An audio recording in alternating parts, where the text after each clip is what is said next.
The next thing I want to do is edit out part of my audio. So what I'll do is I'll use these handles on my playhead to grab the sections I want, because I want to keep everything in sync. I don't want to just edit things out of the audio track. I want to make sure that I'm including the screen recording and my video file. So I'll grab that section just like I would before, and I can just cut that section out.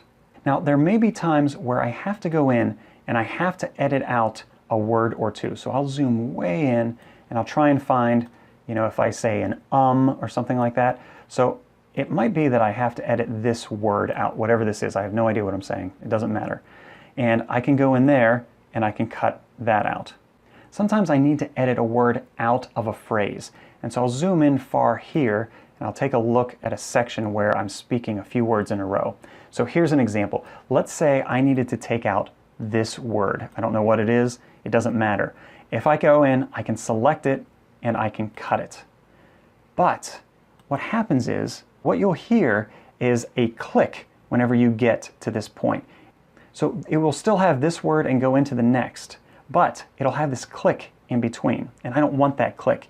And so what I found is that you can fade out this part and then fade in the next part, and that helps to remove that clicking sound. So let me show you what I mean. What I'll do is I will try and grab the smallest part of this I can. Now I'm already zoomed in as far as I can, and I want to try and grab a piece. Now as I'm dragging my mouse, I'm holding it down, I'm dragging, it's not going anywhere, and then it jumps out. I say, okay, well, I didn't want these 3 frames, I just wanted 1. So I'll try and go back, and I'll go 2, and then I try to go back to 1, and it jumps to 0. All right, well, let me go back again, and I'll drag it out, and then it jumps to 2. No, wait, that's too far, let me go back to 0. Oh, it jumped back to 0. And I'm just trying to get this 1 frame. So a way to do this is to hold down the Control key and drag, and then that lets me just grab a single 1. So this Control key will help me to override the snapping, where it's trying to snap and say, oh, well, you probably want to go right up next to the line. No, in this case I don't. Most of the time I do, but when I just need this 1 frame, this 1 little piece, I hold down the Control and drag to get that 1 frame. So now I have this frame, so I know that this is going to go out and I want it to come down at the end. So I'm going to go over to my audio effects and I'm going to say, let's fade this part out. And I'll just drag this down to the highlight, and when I let go on the highlight, it grabs and creates that fade out. So I'm zoomed in all the way. I'll move this over so you can see. So it goes over, it stays at whatever level this is, and then drops down here to 0. And so that's what it's showing with these points, is that we stay normal and then drop down to nothing. Now I want to do the same thing on the other side. So I'll double click this to go to the beginning of that track.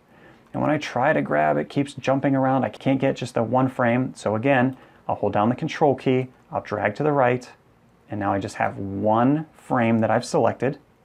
I'll go to fade in, because I want this to start at 0 and then go up, and I'll just drag it to the highlighted area, and I see it applies it immediately. So now this audio will go in, it'll dip down, and then come right back up, and it will avoid this clicking sound in between my words.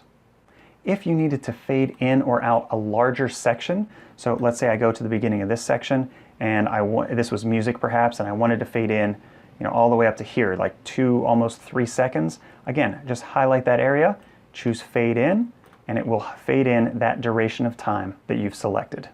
Now I'll undo that because I don't want that fading in. Another thing that I've had to do occasionally is when these words are right up against each other, like we had over here, I need to hear the end of one word and the beginning of the next. So what I'll do is I will put these on 2 separate tracks. So I'll right-click, insert below, and I'll put this track in and I'll drag it down and move it slightly to the left. Now I'm going to make this row height a little lower so we can see what's happening here. Now what I'll do is I'll try and have it overlap just like 1 frame or maybe 2 frames. Again, I can use the Control key to drag it to just get 1 frame if needed. So sometimes if you are talking and you need to get the end of one word and let it run into the beginning of the next so that it sounds more natural, this is the way to do that. I have 1 phrase that's finishing and 1 that's starting, and there's just that little bit of overlap. Like I said, it's 1 frame, maybe 2 frames, and it will just sound more natural that I'm flowing from one word into the next.